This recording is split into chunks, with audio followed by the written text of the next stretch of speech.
Did anything happen today?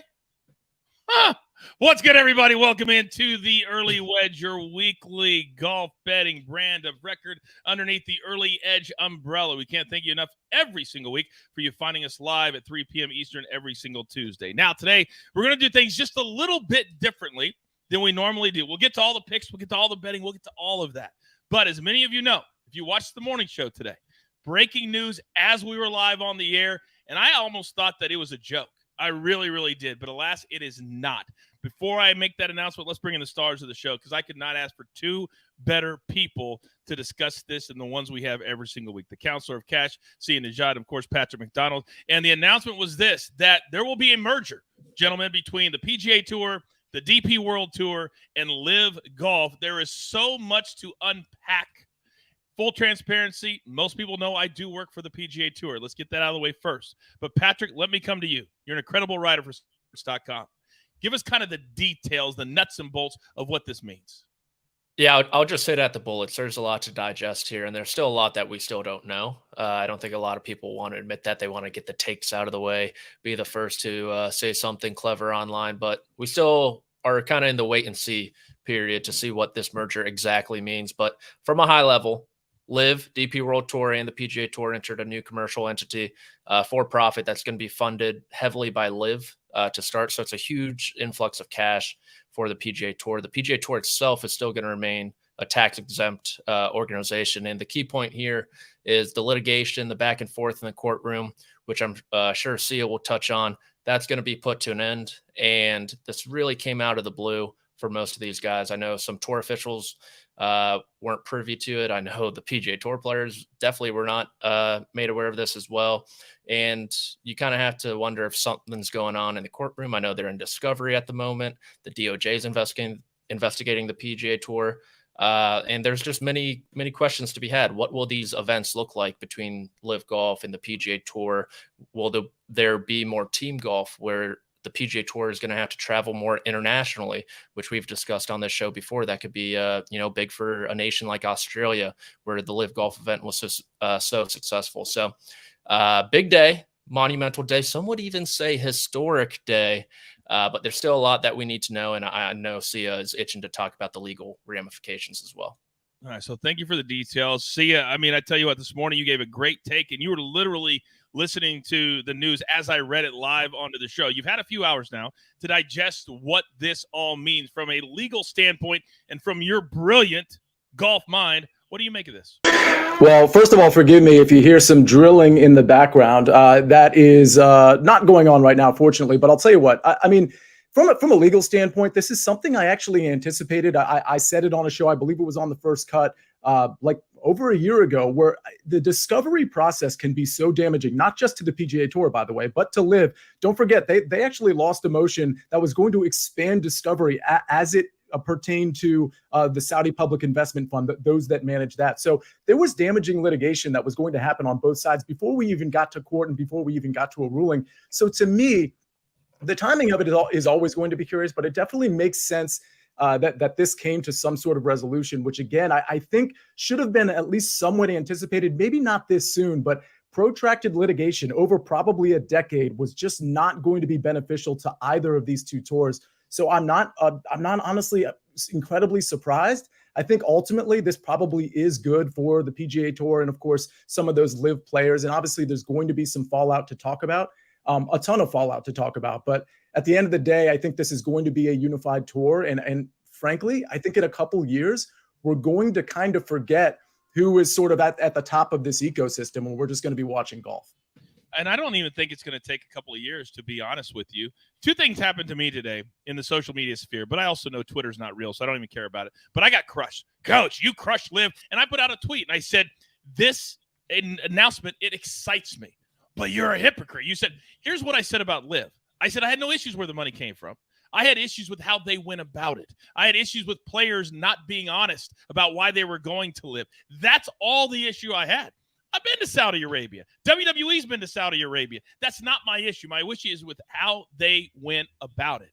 The reason I'm excited is because we need to understand, and people forget, and sometimes a lot of our audience is very, very young. They forget that in the history of sports, a lot of big things have happened that have shocked the world.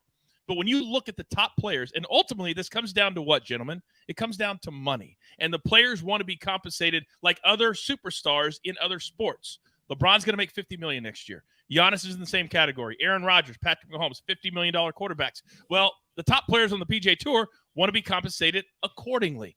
This will now allow for that to happen. And also the top players will get to play against each other more and more. As Patrick said, there's a ton to unpack. I'm not going to get ahead of myself, but understand this. When I say I'm excited, when those of us who work for the PGA Tour say that we're excited, it's not hypocritical. Things change. They evolve. And as this sport evolves, and we all three of us love the sport of golf, and this is going to make it bigger. It should make it better. And for that reason, I'm excited. It does not take away from my criticism of Live Golf and how Greg Norman, who I believe will be out, and how he went about it and the things that he said. Doesn't change that. But it doesn't mean we can't be excited about the future. So instead of just going on Twitter and just bashing things, especially when most of you don't know, sometimes those of us who work in this business know a little bit more. And that's not bragging. It's not bashing you. It's just fact. So relax a little bit on social media and let it play out, because Twitter isn't real. And the stuff you read on there, for the most part, isn't real. Come to shows like this for people that do this for a living. I'm doing 10 PGA Tour events this year. I know what I'm talking about. Let's be excited. Let's stay positive. And there's going to be both sides of the fence. Both sides of the fence. And that's okay. But stop with the hysterics. My goodness. Gentlemen, thank you very much. We'll, of course, be talking about this a lot more in the future, because this isn't going to start until next January. So the rest of this year, nothing changes. Nothing changes, which means we've got the RBC Canadian Open this week, gentlemen. We've got a chance for a three-peat. Rory McIlroy, you look at the numbers, and we've seen this a lot where there's 7 or 8 names that are really bad odds that you can't play because there's no value, and then you might find a couple of names down the list. But Rory, it'll be interesting to see what kind of headspace he's in this week, because he's the 2-time defending champion. He's also been the voice of the PGA Tour. So let's talk with headlines that could affect the betting lines today. And Patrick, I'm starting with you because you like the field this week. A little surprising to you.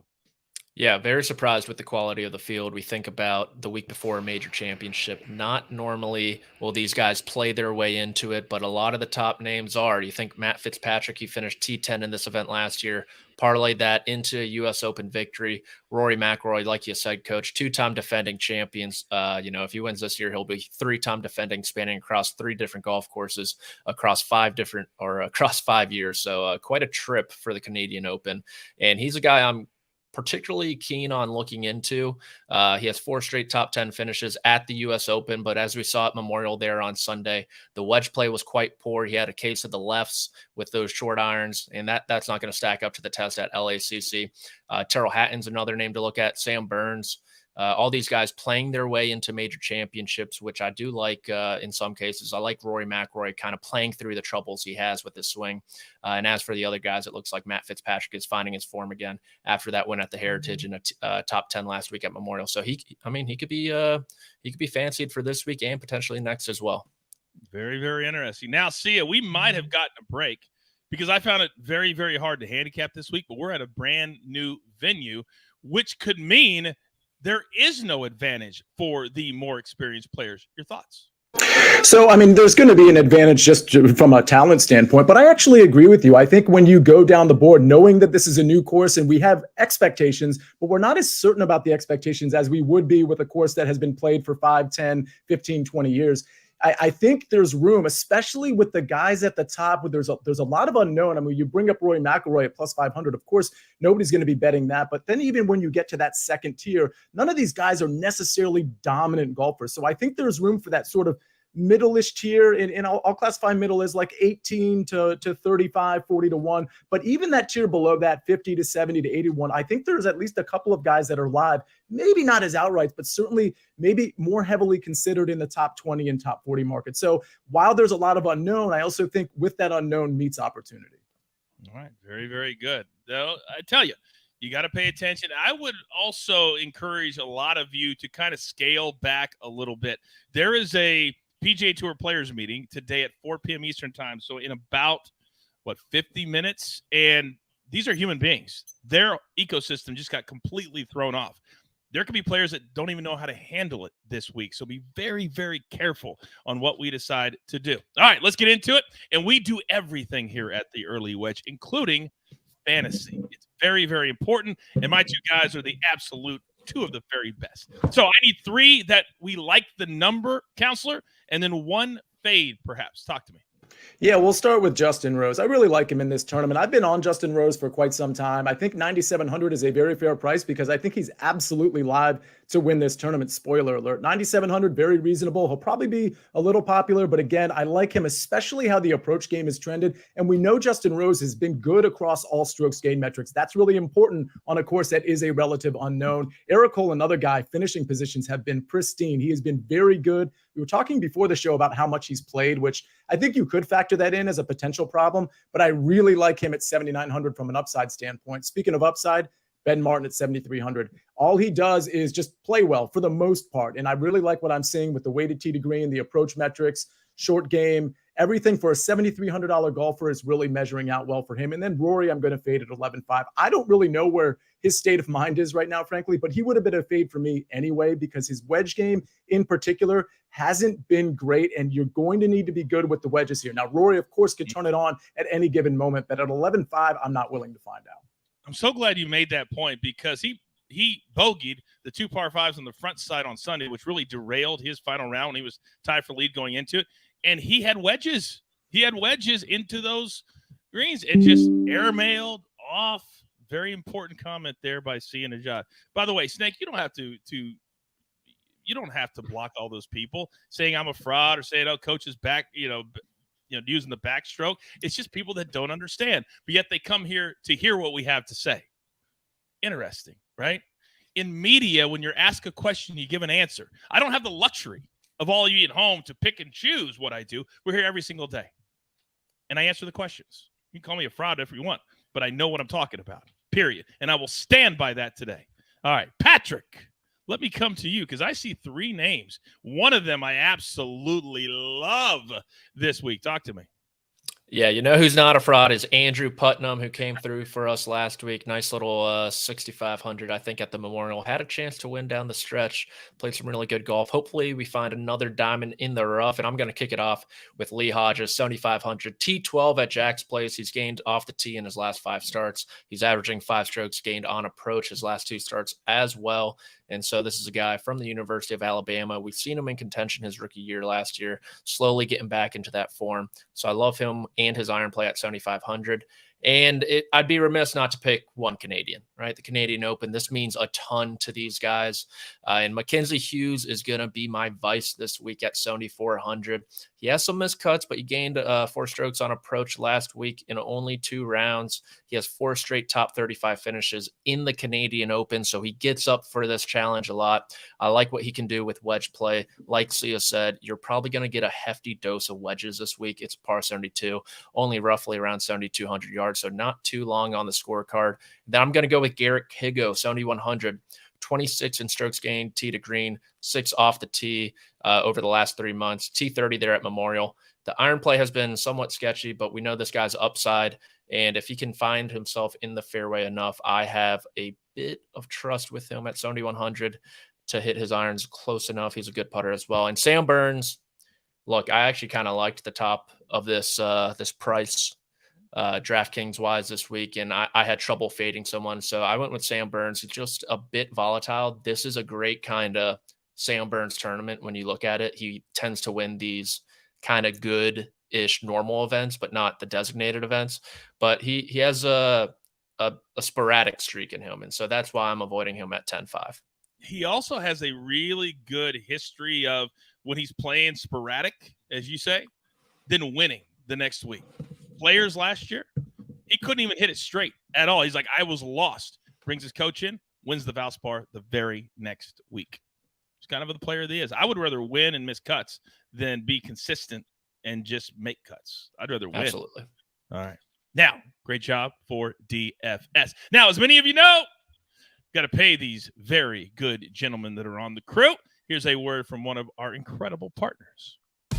Get breaking news, big news coming out of the NFL today, highlights, and instant reaction. The largest final round comeback in tour championship history. We're down to the final four. I just want to take time to analyze greatness. Talk winners and losers with a guy who's already a big winner. CBS Sports HQ. It's all sports all day long. We're all over CBS Sports HQ all the time. You can find a member of the crew almost every single day. Now, there is one little avenue that maybe if you're having a hard time handicapping this week, you can find somebody that gets off to really good starts. We call it the first round leader section of the show. Patrick, I'm going to start with you because you have one player, just one this week.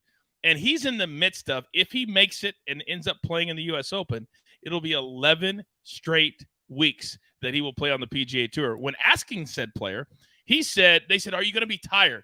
He says, I played several years with no place to play. I'm now on the PGA Tour. I'll be fine. Who am I talking about?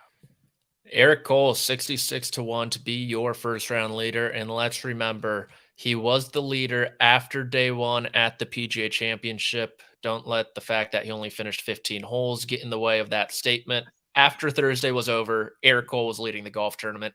That is a fact. I love what he can do with his irons. I love what he can do with his putter. And look, a lot of these guys, when they're playing well, you know what they want to do? They just want to keep on playing. They want to get the most out of this streak, and Eric Cole's playing some great golf at the moment.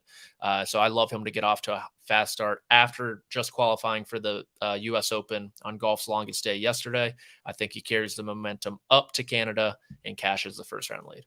By the way, I meant to say it at the top of the show, tip of the cap to Victor Hovland. If you guys missed it, he wins almost $4 million at Jack's Place on Sunday night. Didn't get out of there till after 10 o'clock in the evening with everything the winner has to do. And he was up at 6 a.m., maybe earlier. He looped 36 holes for one of his best friends from college in the U.S. Open qualifier, the longest day in golf. Who else would do that, guys? I don't know anybody else that would do that. No. Incredible. You see him on the first tee, he asked how many hydration stations were on the course. He would need them. My goodness, 36 holes. But he was super into it. He was shooting the yardages, cleaning the clubs. He wasn't pretentious by any stretch of the imagination. Hey, that week, real quick, Counselor, didn't Eric Cole kind of screw you out of a first-round leader cash that week? No, that's happened before where the round's been delayed, but it wasn't Eric Cole. I didn't have him first-round leader that particular day.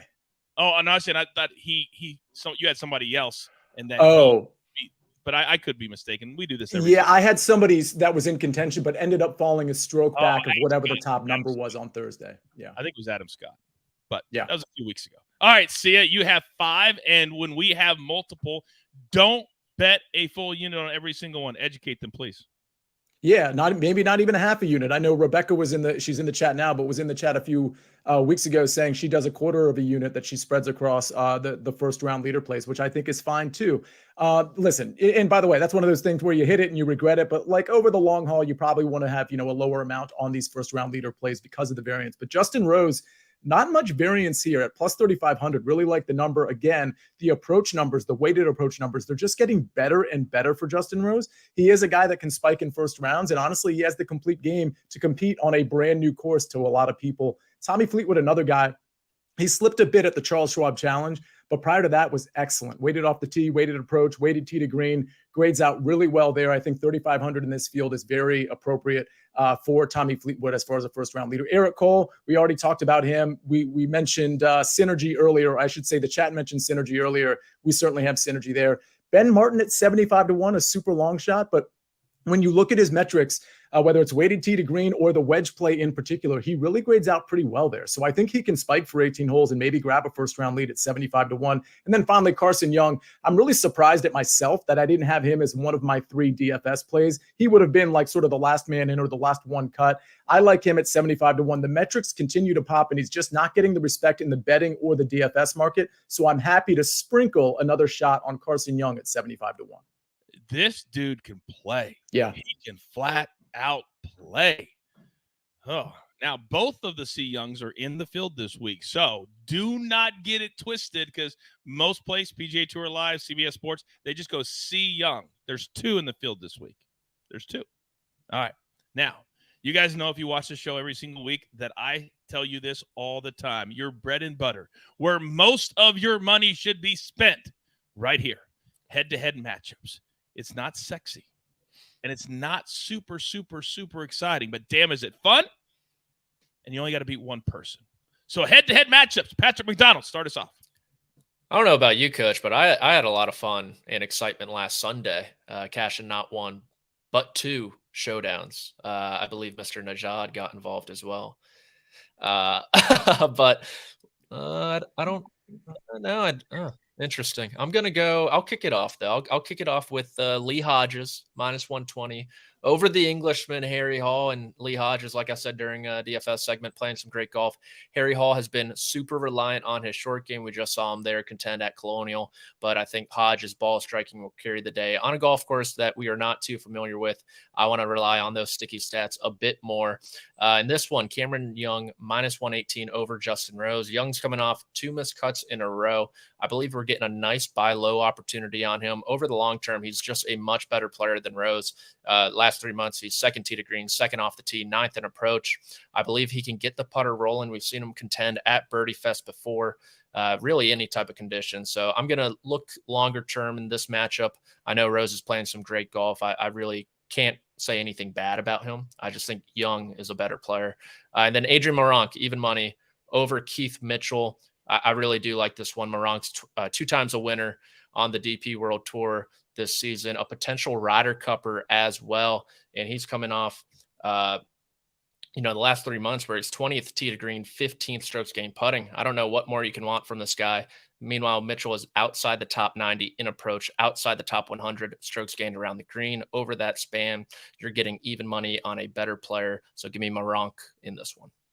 And to think that I handpicked you for this show, and then the disrespect that you showed to me, it hurts. Deep down, it hurts. Now, Brian says, Patty Mack taking over as the Early Wedge best capper. I'm not offended.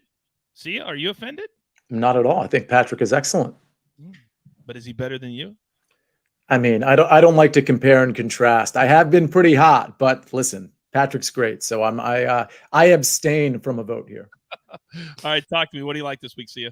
Well, first of all, speaking of Patrick being sharp, I like Lee Hodges over Harry Hall as well, for all the reasons that Patrick set out. So again, synergy there. Really like what he said about just Lee Hodges being more reliable with the sticky stats. Michael Kim over Mackenzie Hughes. Michael Kim's minus 122. I know Mackenzie Hughes is, it sounds like he's going to be popular with Patrick. At the end of the day, I just think he's so unpredictable. And Michael Kim has been so good with respect to making cuts, but also finishing well on Saturday and Sunday. Something to keep in mind for your DFS lineups, in my opinion, because not only is he making cuts, but every few tournaments or so over the last stretch of 7 or 8, he's finding himself inside the top 10. So I really like the upside over Mackenzie Hughes with Michael Kim. And then finally, Justin Rose minus 130 over Sahith Theegala. This really comes down to consistency thing. I don't know what to expect from Theegala. I think he could he's live to win this tournament, but I just think in terms of range of outcomes, I think he is so much more likely to crash and burn than Justin Rose here. So I think Justin Rose minus 130 is a pretty great play. And I will say this about Justin Rose. The Cameron Young play, minus 118 over Justin Rose, I don't mind the play. And I know somebody in the chat mentioned on FanDuel, Cameron Young is an even bigger favorite, which credit to Patrick. He picked the right number here, obviously. He's like a minus 142 favorite over Rose. The only reason I point that out, and frankly, I kind of wanted to take Rose there, but it scared me. That was too huge of a price for me not to appreciate, okay, maybe there's something going on here with Cameron Young. I say that not because of matchups, but we just went over the DFS section. And you know who's not going to be very popular? Cameron Young, because of his recent play. So if you're playing those tournament lineups, you may want to sprinkle of an unpopular Cameron Young a little bit here and there, because clearly the market is appreciating him more than the DFS market is. Yeah, there's no question about that. I will say he putted awful last week. I mean, he was awful on the greens last week. Apparently at FanDuel, it's up to 154 now. Patrick, would you still play it there? Now, in full transparency, I got involved at minus 118 at FanDuel this morning. Obviously, a lot of stuff hit the fan since then. So I want to play at 154. I think minus 150 is kind of the price you're looking at there. So no. Clearly, you're moving the line. You're clearly yes, clearly. I mean, I have all that showdown money to work with. I gotta spend it somewhere. sometimes it's hard to be a pro. It's really, really hard to be a pro. Today is one of those days. I will quickly go through my head-to-heads, and I absolutely love all four of these. Tyrrell Hatton has just become an elite player on the PGA Tour every single week. And I think Rory, it's no offense to him, he's a two-time defending champion. It's a new course, though. It's not like he's going back to the same one that he won on. And I just don't think his game is where he wants it to be. You saw him Sunday when the pressure gets on. Right now, you got to go back to what you know. And right now, he's testing out a new swing. He's trying to get more. You saw him with the contraption on the range and all of that. I just don't think Rory's in the right headspace. And with all this live stuff going on, I just like to fade him this week. Justin Rose, Ethan Gala, we talked about that. Adam Hadwin, he's one of your resident Canadians. As Patrick said, this tournament is everything to them. This is their week. Love him over Joe Bramlett this week. And then Matthew Fitzpatrick last year, different course, I know. He was a T10 in this tournament, minus 120. Sam Burns, I think I agree with Sia. The last few tournaments, he just hasn't been consistent. I'll take a U.S. Open champion over Sam Burns any day of the week right now, at least. All right, now it's that time of the show where we take one more quick break, and then we still have to come our winners, our finishing positions. But first, and our long shots. But first, another word from one of our incredible partners. They say patience is a virtue. But for some things, we can't wait.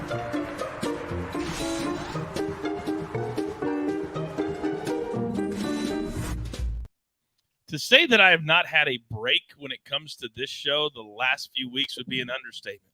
Now, in the finishing positions, which is where we're going next, 2 weeks ago, Xander Schauffele birdies the last two holes to complete a top 23-way parlay for EC to beat me in a showdown. Oh, my God. It still irks me to no end. But clearly I've moved on. So let's move on, to this week. Finishing positions. Patrick, this is not his thing. He doesn't like this, so he sits it out. See ya. Talk to me. Let's start with the top 40 market. Carson, I like to take plus money in the top 20 and top 40 market. That's just sort of a trend you're going to see with me. So Carson Young at plus 105, Ben Martin at plus 105. I've already spoken about them. I really think they are very much live, not to just top 40, but to top 30 as well. Of course, I'm going to give myself a little bit of cushion here with the top 40 market at plus 105 each. Top 20, another couple guys I like. Tommy Fleetwood, I haven't talked about a ton, but again, outside of the Charles Schwab has been very, very good. And you have to consider, once you get past like Rory and Hatton, maybe a couple other guys like Burns, who's a little unpredictable, it's really the next group of guys that I think all could really fall inside the top 10. We're talking the Lowrys, the Justin Roses, and of course the Tommy Fleetwood. So I really think all of those guys are live to be top 10, but I'll take him top 20 here. And then of course, Shane Lowry as well. I think this could be like batting practice for him. I think his weighted tee to green, weighted approach numbers are very, very good. If he gets a hot putter, he can absolutely win, but top 20 at plus 100 is a very valuable price. Okay. And I like Tyrrell Hatton. I'm going to keep playing him every week, especially when he's playing when a lot of the top players are not. I like Mackenzie Hughes. I'll go back to an interview that he said that he's starting to trend in the right direction. Hopefully that happens this week. And then a guy that Sia has loved the last couple of weeks, Mark Hubbard. He's starting to get his game together. So give me a top 20 at plus 300. I'll be honest with you. You go to your sports books, look at the numbers. There's not a lot of things you can play this week. I don't know. Maybe it's just me. But we're never going to force a pick. That's when you start to get into trouble. Only what we really like. All right. Now, last week, my man Sia Nejad live said, hey, you know what? I like this guy, but I also like this guy at plus 2,000 to get it done today. And what happened, Sia? Do you remember? That guy won. Oh, that's right. Victor Hovland got it done. I tell you all the time, follow my guys on social media. Tune into the shows live. You look at the recap screen, you miss a lot. And I intentionally do that because I hate it when people go, Coach, a recap screen. I strategically put stuff throughout the show that you can't get on the recap screen. And so do my guys. And that was one of them. So this week, Sia, let's start with you. Who do you like to potentially raise the trophy on Sunday night?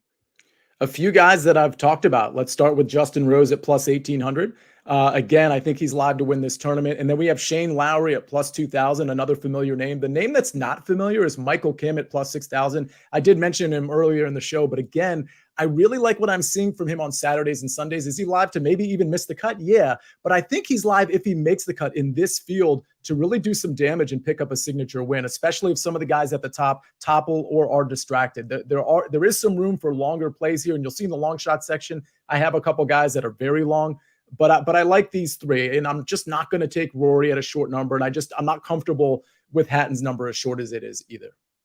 Patrick, talk to me. Yeah, and look, thank you for Brian for the kind comment. But when it comes to these outright winners, I will tip the cap to Sia. He's been red hot, the color of the Canadian flag. But I'm going to go with Tommy Fleetwood 22-1. I feel like a lot of people you're either a Fleetwood guy or not a Fleetwood guy. I'm honestly not. I had a tough time at the top of this board.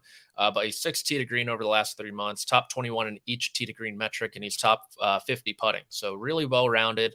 It's a new golf course. I know he can win on the DP World Tour. He hasn't been able to get it done on the PGA Tour, but I think this is a really nice fit and a really nice spot for him. And then Sahith Theegala, 33-1. He is someone who used to be very sporadic, certainly during his rookie season. He has somehow rattled off 18 straight made cuts. During that span, he's finished inside the top 6 in a third of them. So I like where his irons are at. I like where his putter's at. He's going to have to split fairways more consistently. The driver is definitely the bugaboo in his bag, but if he can find the short grass, the rest of his game is suited. And I like how he's performed when he's gotten into the heat of it. I think the last fall event at the RSM Classic, he made a number of clutch putts coming down the stretch. He is not afraid of the moment. This is a guy who was one of the best college player when he played at Pepperdine, twice a Haskins Award winner. So give me Sahith at 33-1. I also think, Patrick, he's gone from being I get to play with that guy to I belong with that guy. And that's a big difference upstairs on the PGA Tour. The Snake just informed me that Bramlett has just been ruled out of the tournament. So obviously my head-to-head matchup with Bramlett will come off the board. Remember, it's Tuesday. So a lot of things can happen between now and the start of play on Thursday. Anything else happens, obviously, we will tweet it out and let you know that. Now, we have one more part of the show. If you're brand new to the Early Wedge, this is where we put the potpourri, the little bit of everything. And if you're wondering if I forgot to do my winners, no, I did not. I did not see anything that I particularly liked this week. So I'm not going to give out a winner. That's just how we do it. Now, long shots. See you, Nejad. I can't believe a couple of these numbers for these names that are starting to show up on the leaderboard just a little bit. Who you got? Yeah, and by the way, Coach, I wonder if we can coax you into maybe giving us a live outright, since you're not giving us any outrights, maybe on the Early Edge on Friday morning for BPE Friday. Just something like that, since you don't have a card right now. Done. All right, there we go. All right, so let's start with first round leaders. First thing is first, I'm going to go Patton Kizzire. He's shown up on my first round leader list before. I think it was a couple of weeks ago. He is like your classic first round leader guy for me, because he's not going to shine for 4 days, but he can shine for 18 holes. And he's the type of guy that can rack up birdies in a bunch, especially on this course, which is probably going to play very easy. You'll probably see the winning score in like the -20, -21 range. Kizzire's that type of guy that can really pile up the birdies. So at 100-1, he is my first round leader long shot. And then my winners. Listen, it's going to be hard in a normal tournament for Carson Young and Ben Martin to pass so many guys, but there's only so many in this particular tournament that either of them are going to need to pass. If you look at Carson Young's metrics, they are very, very good. And Ben Martin, particularly with the wedge play, I really like him. These are 90-1 numbers on both of them. I honestly think they can compete. And, I could be wrong. Like, these are guys that are so far down the board, they're live to maybe even miss the cut, but I love the upside for both of them. And the bigger point is they're not getting the respect in the market that they deserve. Both of these guys in this tournament should be 70-1, maybe 75-1 at most. You're getting value on both of these numbers. And a $25 bet, to put it into perspective, will still win you $2,200.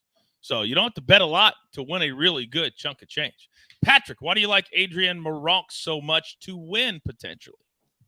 This was the best price on the board, in my opinion. Twice winner on the DP World Tour. He's proven it, and he's vying for a Ryder Cup spot. I believe a good start in the North America. I almost said the United States of America. In North America will go a long way for his prospects, and I think he gets it done this week.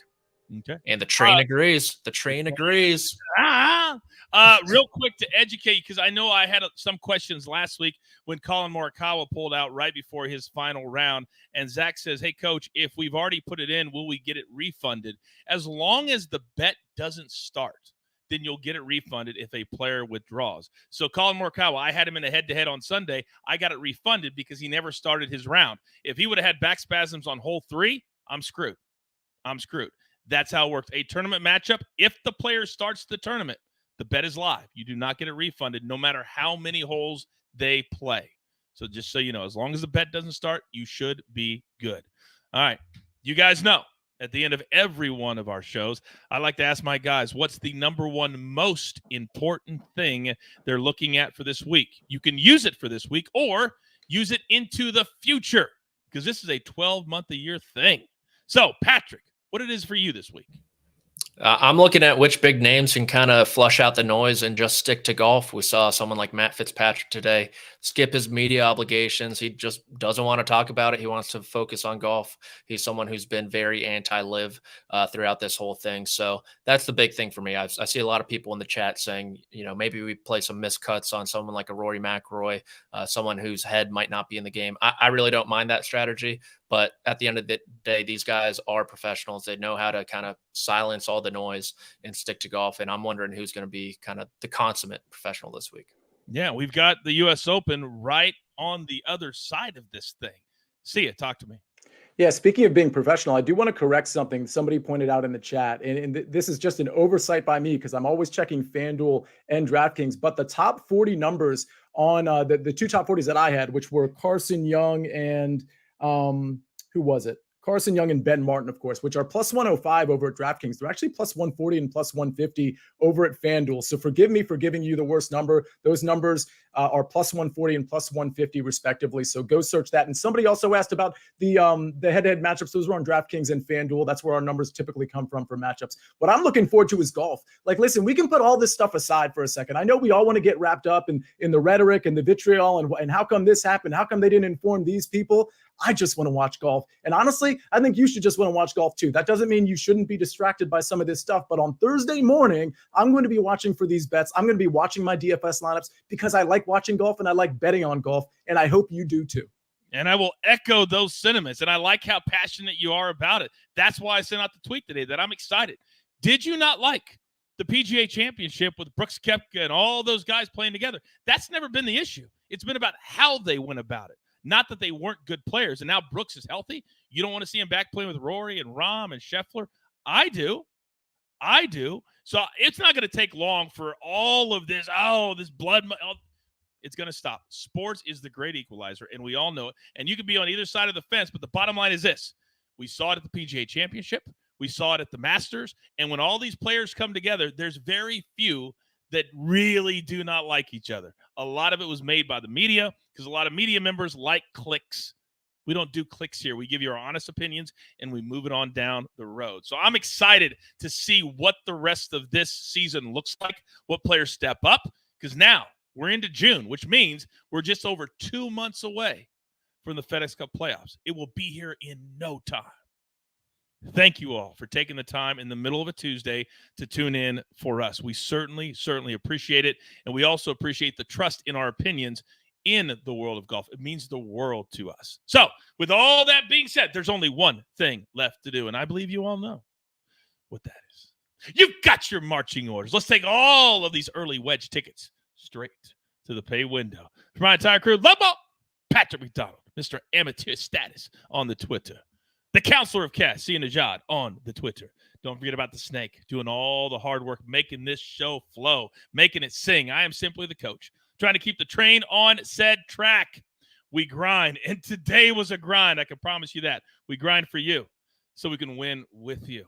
It's what we're all about at the Early Wedge and also the Early Edge. Good luck.